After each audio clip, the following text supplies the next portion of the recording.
Workshop technology 1 और हम पढ़ रहे हैं वेल्डिंग यानी कि अदर वेल्डिंग प्रोसेस के अंदर। इससे पहले हमने बात की कि रेजिस्टेंस वेल्डिंग जो हमारी होती है, चार प्रकार की रेजिस्टेंस वेल्डिंग होती है, 4 टाइप्स की होती है। पहली होती है रेजिस्टेंस स्पॉट वेल्डिंग, फिर थी हमारी रेजिस्टेंस सीम वेल्डिंग और हमारी लास्ट जो हमने लेक्चर में किया वो हमारी थी प्रोजेक्शन वेल्डिंग।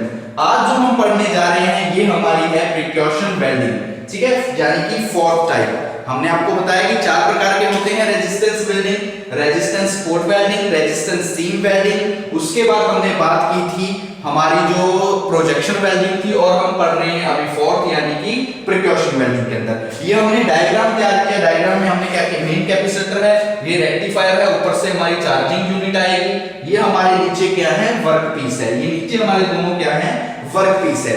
प्रोजेक्शन वेल्डिंग के अंदर क्या होता है, प्रोजेक्शन वेल्डिंग जब हम करते हैं तो इसके अंदर जो हीट होती है वो प्रोड्यूस होती है आर्क से, जो हीट होती है वो प्रोड्यूस होती है आर्क से, ठीक है। Heat is obtained from the arc. और आर्क हम कहां से प्रोड्यूस करते हैं, आर्क को प्रोड्यूस करने के लिए हम क्या करते हैं, जो हमने इलेक्ट्रिसिटी, जो हमारी इलेक्ट्रिकल एनर्जी होगी, इलेक्ट्रिकल एनर्जी को हम स्टोर करेंगे, उस इलेक्ट्रिकल एनर्जी को हम रैपिडली डिस्चार्ज करेंगे हमारे वर्क पीस के अंदर, जिसकी वजह से क्या होगा, आर्क प्रोड्यूस होगी।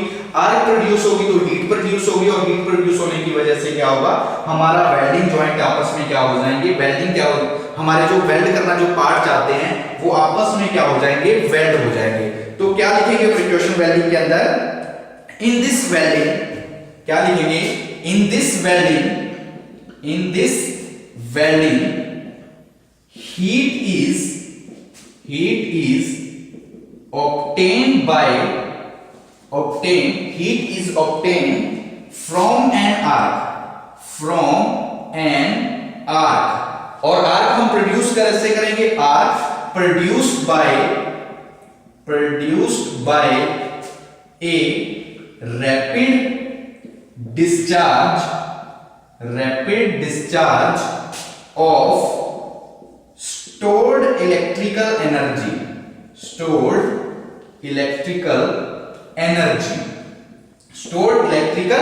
energy, ठीक है। Pressure is applied during the electric discharge, pressure is applied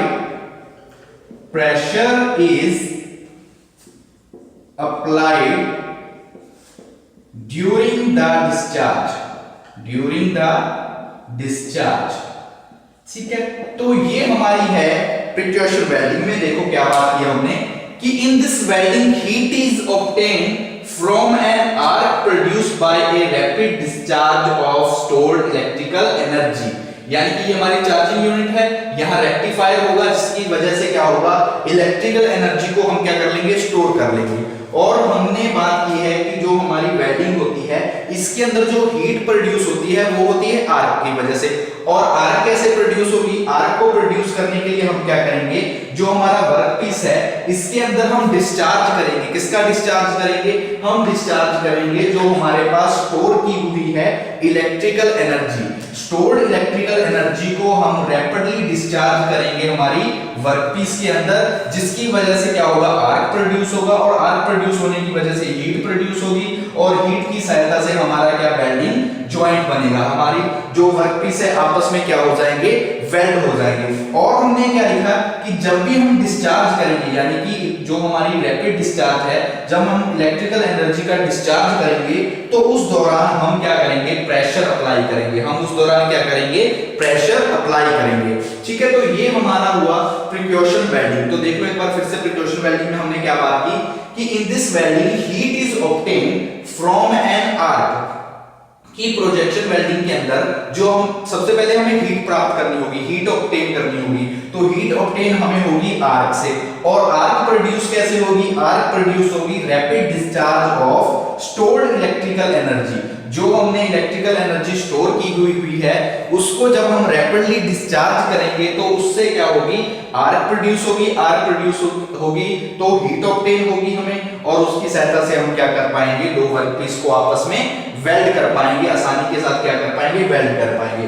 और जब भी हम डिस्चार्ज करेंगे इलेक्ट्रिकल एनर्जी को, रैपिडली डिस्चार्ज करेंगे तो उस दौरान हम क्या करेंगे, प्रेशर अप्लाई करेंगे, हम उस दौरान क्या करेंगे, प्रेशर अप्लाई करेंगे, ठीक है। उस दौरान हम क्या करेंगे, प्रेशर अप्लाई करेंगे, ठीक है। ये दोनों साइड से हम क्या करेंगे, प्रेशर अप्लाई करेंगे, जिसकी वजह से क्या होगा, दोनों ज्वाइंट जो दोनों वर्क पीस है हमारे आपस में क्या हो जाएंगे, वेल्ड हो जाएंगे। तो ये हमारी हुई प्रोजेक्शन वेल्डिंग। तो ये हमने बात की प्रोजेक्शन वेल्डिंग के बारे में।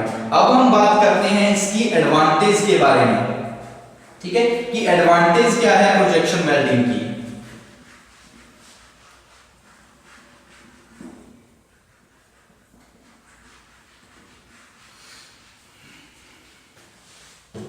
ठीक है, advantage of percussion welding.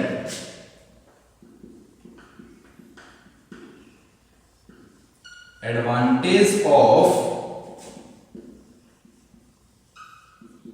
प्रिक्योशन welding की वेल्डिंग की एडवांटेज क्या है, ठीक है। जब भी हम प्रिक्योशन वेल्डिंग करते हैं तो उसकी एडवांटेज क्या है। सबसे पहले arc temperature is more as compare to flash butt joint welding, यानी कि दूसरी वेल्डिंग की तुलना में जो आर्क प्रोड्यूस होती है, जो आर्क का टेम्परेचर होता है, वो प्रिक्योशन वेल्डिंग के अंदर क्या होता है, ज्यादा होता है, क्योंकि हम रैपिडली डिस्चार्ज करते हैं इलेक्ट्रिकल एनर्जी का, जिसकी वजह से जो आर्क का टेम्परेचर होता है वो प्रिक्योशन वेल्डिंग के अंदर क्या होता है, ज्यादा होता है। वो क्या होता है, प्रोजेक्शन वेल्डिंग के अंदर वो क्या होता है, ज्यादा होता है। तो हम क्या लिखेंगे, आर्क टेम्परेचर इज मोर, कि आर्क का जो टेम्परेचर होता है वो ज्यादा होता है। Arc temperature is more, arc temperature is मोर, कि जो हमारी आर्क का टेम्परेचर होगा किसके अंदर, प्रिक्योशन वेल्डिंग के अंदर होगा, वो टेम्परेचर क्या ज्यादा होगा। क्यों ज्यादा होगा, क्योंकि हम रैपिडली डिस्चार्ज करेंगे इलेक्ट्रिकल एनर्जी का, जिसकी वजह से क्या होगा, जो टेम्परेचर प्रोड्यूस होगा, जो टेम्परेचर आर्क का बनेगा वो क्या होगा, ज्यादा होगा। Second point, strong joints are produce, strong joints are produce, कि जो हमारे ज्वाइंट्स होते हैं वो क्या हम बनाते हैं, स्ट्रॉन्ग होते हैं। स्ट्रॉन्ग ज्वाइंट्स आर प्रोड्यूस, कि जब भी हम प्रोड्यूस, ठीक है, प्रोड्यूस PRODUCED, ठीक है, प्रोड्यूस, कि जब भी हम प्रिक्योशन वेल्डिंग यूज करते हैं, यानी कि प्रिक्योशन वेल्डिंग का जब हम यूज करते हैं तो उसकी वजह से जो भी हम ज्वाइंट प्रोड्यूस करते हैं वो क्या होते हैं, स्ट्रॉन्ग होते हैं। जो भी हम ज्वाइंट प्रोड्यूस करेंगे वो ज्वाइंट्स क्या होंगे, वो ज्वाइंट्स होंगे स्ट्रॉन्ग ज्वाइंट्स। उसके बाद हम बात करते हैं कि in this welding there is no very upsetting, कि इस वेल्डिंग के अंदर किसी भी प्रकार की अपसेटिंग नहीं होती, ठीक है।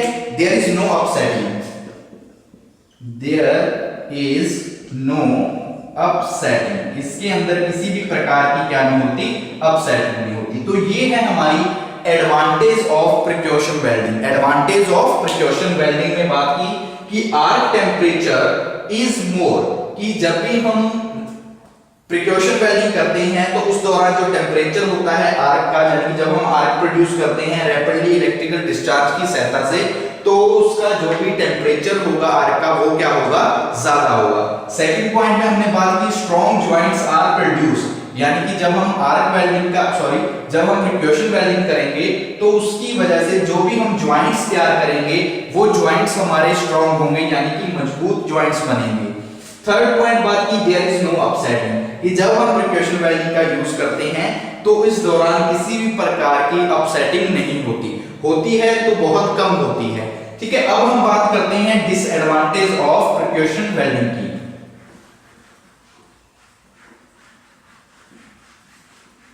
ठीक है, ये हमने बात की एडवांटेज की। अब हम बात करते हैं डिसएडवांटेज की। डिसएडवांटेज क्या है,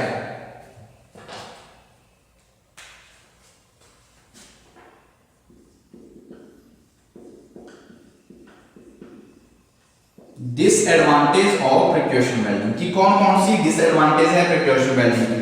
तो सबसे पहले the process is limited to butt weld, कि इस प्रोसेस का यानी कि प्रिक्योशन वेल्डिंग का यूज जो हम करते हैं वो हम यूज करते हैं सिर्फ बट वेल्डिंग के लिए।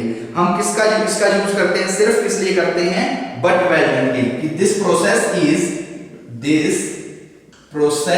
Is used for only but weld, कि अगर हमने बट वेल्डिंग करनी है तो तब हम सिर्फ यूज करेंगे किसका, प्रिकॉशन वेल्डिंग का, यानी कि अगर हमने दूसरे ज्वाइंट पे वेल्डिंग करनी है तब हम प्रिकॉशन वेल्डिंग का यूज नहीं कर पाएंगे। तो ये एक तरह से क्या है, डिसएडवांटेज, किसकी डिसएडवांटेज, प्रिकॉशन वेल्डिंग की। सेकंड पॉइंट क्या है, the equipment used for this purpose is quite expensive, कि जो भी इक्विपमेंट हम यूज करते हैं, ठीक है, इक्विपमेंट इज मोर कॉस्टली, कि जो भी हम इक्विपमेंट यूज करते हैं प्रिकॉशन वेल्डिंग के अंदर वो क्या होते हैं, कॉस्टली होते हैं, यानी कि महंगे होते हैं। ठीक है, थर्ड पॉइंट में, ठीक है, हम बात करते हैं कि एक्यूरेट होल्डिंग फिक्सचर की हमें जरूरत होगी। अगर हमारे जो फिक्सचर है जहां पे हमने वर्कपीस को फिक्स किया है, अगर वो फिक्सचर हमारे ठीक नहीं है, एक्यूरेट नहीं है, तो हम प्रिकॉशन वेल्डिंग नहीं कर पा सकते। ठीक है, कि हमें क्या चाहिए, एक्यूरेट, ठीक है, नॉट एक्यूरेट फिक्सचर, कि जो हमारे फिक्सचर्स होते हैं वो एक्यूरेट नहीं होते, जिसकी वजह से प्रिकॉशन वेल्डिंग नहीं कर पाते आसानी से।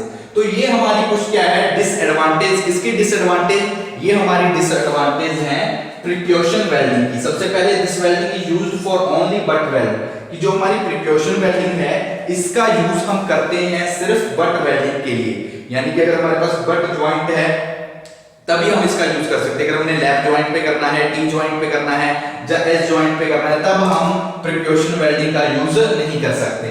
Equipment is more costly, precaution welding के अंदर जो हम इक्विपमेंट यूज करते हैं, यानी स्विच हो गया, कैपेसिटर हो गया, रेक्टिफायर हो गया, इन सब का कॉस्ट क्या होता है, ज्यादा होता है, यानी कि ये इक्विपमेंट सारे क्या होते हैं, कॉस्टली होते हैं। नेक्स्ट पॉइंट हमने बात की कि नॉट एक्यूरेट फिक्सचर, कि अगर हमारे प्रिकॉशन वेल्डिंग के अंदर फिक्सचर्स अगर एक्यूरेट नहीं होंगे तो उसकी वजह से क्या होगा, हमारा जो वेल्डिंग है वो प्रॉपर वेल्डिंग नहीं हो पाएगी, हमारी वेल्डिंग जो होगी वो प्रॉपरली नहीं हो पाएगी। अब हम बात करते हैं एप्लीकेशन ऑफ प्रिकॉशन वेल्डिंग की। एप्लीकेशन ऑफ प्रिकॉशन वेल्डिंग के applications of precaution weldings,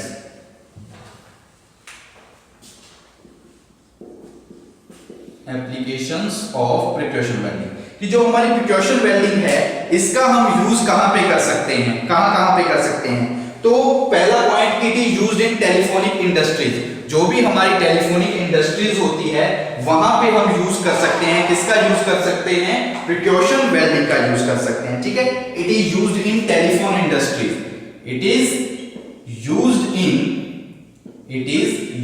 in telephone industry, जो हमारी टेलीफोन इंडस्ट्रीज होती है वहां पे हम यूज कर सकते हैं इंडस्ट्री।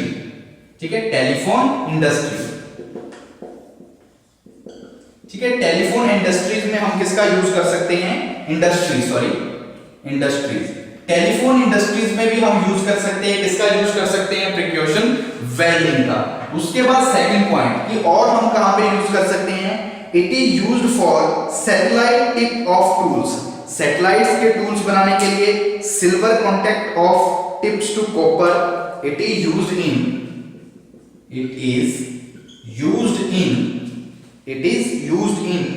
वेल्डिंग, सैटेलाइट, कि जो हमारी सैटेलाइट होती है, ठीक है, it is used in satellite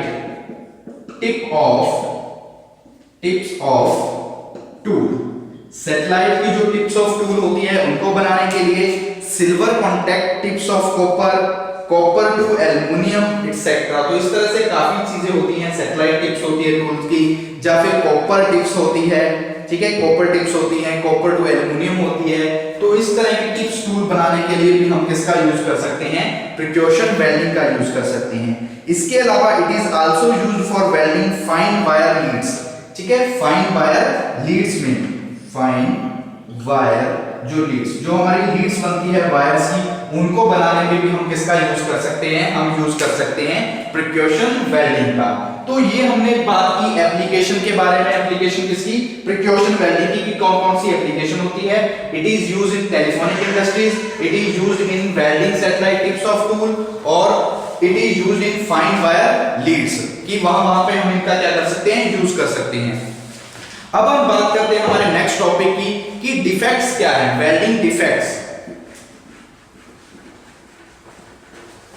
ठीक है, वेल्डिंग डिफेक्ट्स, ये हमारी थी रेजिस्टेंस की 4 प्रकार की हमारी वेल्डिंग जिनके बारे में हमने पढ़ा। अब हम बात करेंगे डिफेक्ट्स के बारे में कि कौन कौन से डिफेक्ट होते हैं वेल्डिंग के।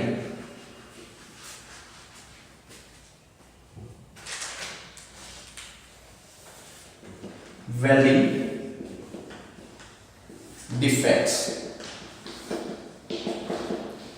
कि जब भी हम वेल्डिंग करते हैं, चाहे वो हमारी रेजिस्टेंस स्पॉट वेल्डिंग हो, चाहे रेजिस्टेंस सीम वेल्डिंग हो, प्रिक्योशन वेल्डिंग हो, या फिर हमारी प्रोजेक्शन वेल्डिंग हो, कि जब भी हम वेल्डिंग करते हैं तो उस दौरान कौन कौन से डिफेक्ट पैदा होते हैं हमारी वेल्डिंग के अंदर। तो सबसे पहले होता है जो डिफेक्ट वो होते हैं क्रैक्स, कि जब भी हम वेल्डिंग करते हैं तो वेल्डिंग के दौरान क्या हो जाते हैं, क्रैक्स पैदा हो जाते हैं। तो फर्स्ट डिफेक्ट कौन सा होगा, क्रैक्स। ठीक है, क्रैक आ जाते हैं कि जब हम वेल्डिंग का ऑपरेशन करते हैं तो उस दौरान क्या आ जाते हैं, क्रैक आ जाते हैं। क्रैक भी कई तरह के होते हैं, जैसे हमारे पास आ जाते हैं माइक्रो क्रैक।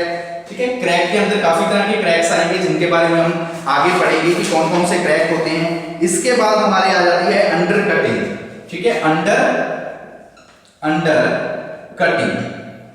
कटिंग। ठीक है, ये हमारे क्या है, ये सारे हम जो पढ़ रहे हैं ये डिफेक्ट हैं। Under cutting, blow holes. ठीक है, ब्लो होल्स। ठीक है, नंबर 4 ये हमारे हो गए ब्लो होल्स। और हमारे पास कौन कौन से होते हैं ब्लो होल्स, और है लैक ऑफ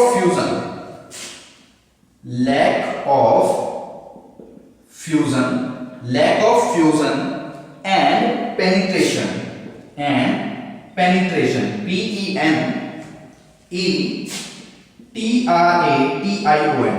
पेनिट्रेशन। ठीक है, नंबर 5 और हमारे पास कौन सा होता है, इंक्लूजन। ठीक है, इंक्लूजन।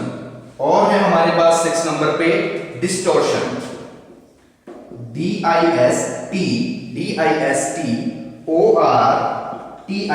डिस्टॉर्शन।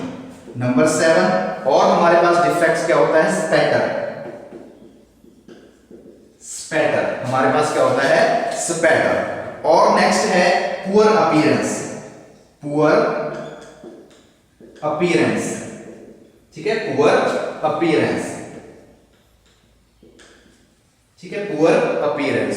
और नेक्स्ट है ओवरलैपिंग।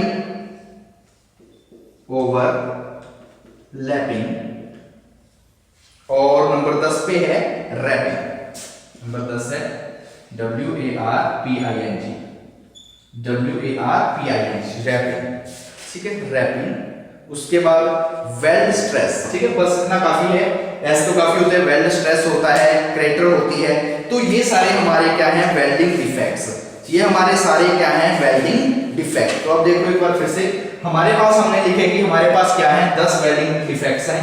क्रैक्स, वेल्डिंग डिफेक्ट का मतलब क्या है, यहाँ पे सबसे पहले वेल्डिंग डिफेक्ट का मतलब है जब भी हम वेल्डिंग का कोई ऑपरेशन करते हैं, यानी कि जब हम किसी दो वर्कपीस को आपस में जोड़ रहे हैं, हम उनको हीट की सहायता से आपस में जोड़ रहे हैं, तो उस दौरान हमारी वेल्डिंग के अंदर, हमारे वर्कपीस के अंदर कुछ ना कुछ डिफेक्ट आ जाते हैं, यानी कि कुछ ना कुछ प्रॉब्लम आ जाती है।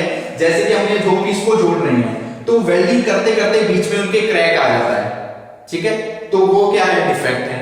ब्लो होल्स, यानी कि कई बार क्या होता है, जब ऑक्सीडाइजेशन हो जाती है वेल्डिंग के दौरान, तो हमारे वेल्डिंग पार्ट कर रहे हैं उसके ऊपर छोटे छोटे इस तरह से दाने आ जाते हैं, छोटे छोटे क्या आ जाते हैं, पार्टिकल्स आ जाते हैं, जो वो भी क्या है, एक तरह से डिफेक्ट। तो इस तरह से ये हमारे क्या है, वेल्डिंग डिफेक्ट। तो उनको हम डिफेक्ट बोल देते हैं। जैसे क्रैक है कि कई बार क्या होता है वेल्डिंग के अंदर, जब हम वेल्डिंग कर रहे हैं तो हमारे पार्ट के ऊपर क्या आ जाते हैं, वेल्डिंग पार्ट के ऊपर क्रैक्स आ जाते हैं, अंडर कटिंग हो जाती है, ब्लो होल्स हो जाते हैं, लैक ऑफ फ्यूजन यानी कि हीट की कमी हो जाती है फ्यूजन की, और इंक्लूजन हो जाता है, डिस्टॉर्शन हो जाता है, यानी कि बीच में से पार्ट जो हमारा वेल्डिंग है वो टूट जाता है, डिस्टॉर्शन हो जाता है, स्पैटर, पुअर अपीयरेंस की वेल्डिंग करते हैं तो उस दौरान वेल्डिंग के दौरान क्या होता है, वो वर्कपीस हमारा दिखने में बिल्कुल अच्छा नहीं लगता, पुअर अपीयरेंस हो जाती है, ओवरलैपिंग हो जाती है। जैसे हमने जॉइंट हम जोड़ रहे हैं लेकिन वो वेल्डिंग जब हम कर रहे हैं तो वेल्डिंग की वजह से कई बार क्या होता है, ओवरलैप हो जाता है, यानी कि ज्यादा वेल्ड हो जाता है, तो वो दिखने में अच्छा नहीं लगता, रैपिंग की प्रॉब्लम आ जाती है। तो ये सारे क्या हैं, वेल्डिंग डिफेक्ट। तो ये सारे हमारे क्या हैं, वेल्डिंग डिफेक्ट। तो अब हम बात करते हैं सबसे पहले हमारे वेल्डिंग डिफेक्ट की, यानी कि क्रैक के बारे में। हम इन सभी के बारे में पढ़ेंगे ब्रीफली कि क्या होते हैं। सबसे पहले हम बात करते हैं जो हमारा फर्स्ट डिफेक्ट है, यानी कि क्रैक, कि क्रैक्स क्या होते हैं। क्रैक्स भी आगे काफी तरह के होते हैं, माइक्रो क्रैक होते हैं, मैक्रो क्रैक्स होते हैं। तो सबसे पहले हम बात करते हैं क्रैक्स के बारे में कि क्रैक्स क्या होते हैं। ठीक है, क्रैक्स। तो क्रैक क्या है? Cracks that occur in near a weld act as stress raisers which make the service life of welding unreliable.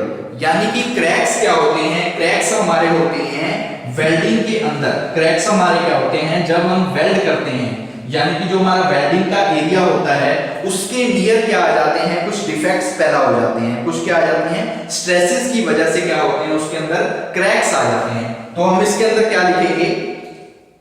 Cracks are cracks that occurs near that's cracks that are occurs near a weld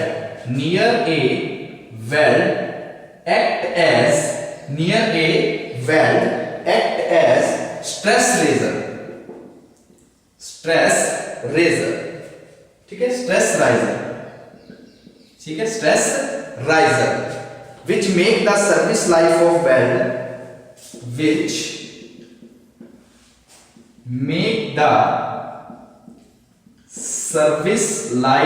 of weld poor. जो क्या करती है, हमारी जो हमने welding joint बनाया है उसकी सर्विस को क्या कर देती है, यानी कि उसकी लाइफ को क्या बना देती है, पुअर, यानी कि खराब बना देती है। ठीक है, ये काफी तरह के होते हैं, जैसे होता है माइक्रो क्रैक्स, काफी तरह के होते हैं। माइक्रो क्रैक्स होता है, उसके बाद हमारा होता है एक मैक्रो क्रैक्स। ठीक है, और हमारे पास कौन कौन सा होता है? फिस्चर, FISSURES, फिस्चर्स। ठीक है, FISSURES फीचर्स होते हैं।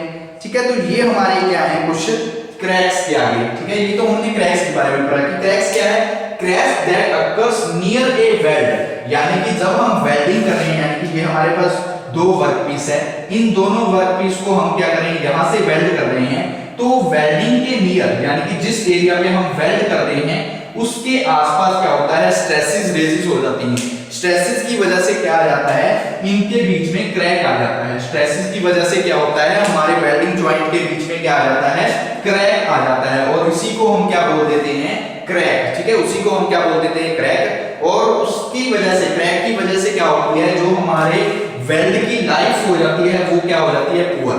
यानी कि जो वेल्ड की लाइफ हो जाएगी वो क्या हो जाएगी, बिल्कुल पुअर लाइफ हो जाएगी। तो ये हमने बात की क्रैक्स के बारे में। उसके बाद आपको पता है कि क्रैक्स हमारे तीन प्रकार के होते हैं, माइक्रो क्रैक्स, मैक्रो क्रैक्स और फिस्चर क्रैक्स।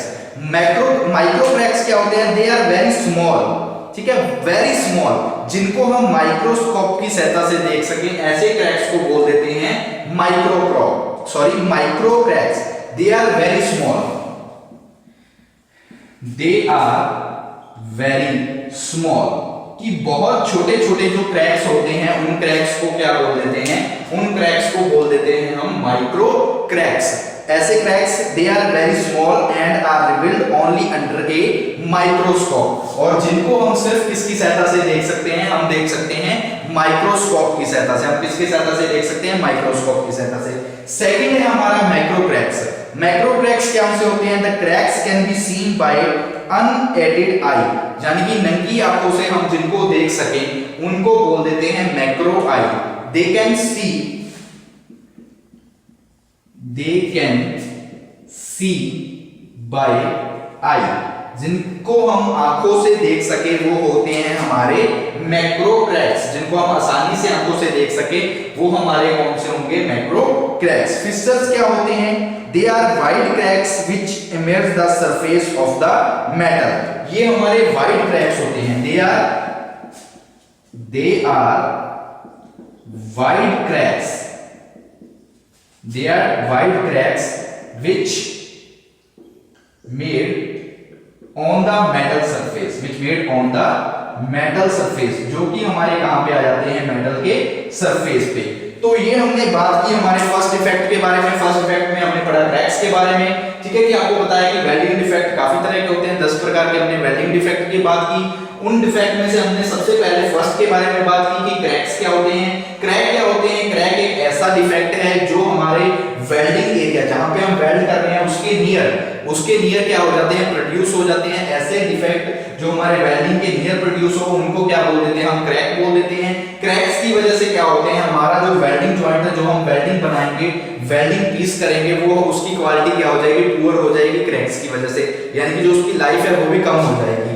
क्रैक्स जो होते हैं वो होते हैं तीन प्रकार के, माइक्रो क्रैक्स, मैक्रो क्रैक्स और फिचर। माइक्रो क्रैक्स ऐसे क्रैक्स होते हैं जो कि बहुत छोटे-छोटे क्रैक्स होते हैं जिनको हम माइक्रोस्कोप की सहायता से देख पाते हैं, बिल्कुल छोटे-छोटे, यानी कि जिनको हम नंगी आंखों से नहीं देख पाते। मैक्रो क्रैक्स ऐसे क्रैक्स होते हैं जिनको हम आंखों से देख पाते हैं, यानी कि ऐसे क्रैक्स जिनको हम आंखों से देख सकते हैं उनको हम बोल देते हैं मैक्रो क्रैक्स। उसके बाद फीचर के दे आर वाइड क्रैक्स, ये ऐसे क्रैक्स जो काफी बड़े-बड़े क्रैक्स हो जाते हैं हमारी मेटल के सरफेस पे। जो हमारी मेटल है, जिस मेटल को हम वेल्ड कर रहे हैं उस मेटल के सरफेस पे जो बड़े-बड़े क्रैक्स आ जाते हैं हम उनको क्या बोल देते हैं, फिस्चर्स। हम उनको क्या बोल देते हैं, फिस्चर। ठीक है, आज के लेक्चर के लिए इतना काफी। नेक्स्ट लेक्चर में हम बात करेंगे जो हमारे नेक्स्ट जो हमें बचे हुए डिफेक्ट्स हैं, यानी कि क्रैक्स के बाद हमारे पास अंडरकटिंग क्या होती है, ब्लो होल्स क्या होते हैं, उसके बाद लैक ऑफ फ्यूजन क्या होता है, डिस्टॉर्शन क्या होता है, इंक्लूजन क्या होता है, रैपिंग क्या होती है। तो इन सब के बारे में हम पढ़ेंगे नेक्स्ट लेक्चर में।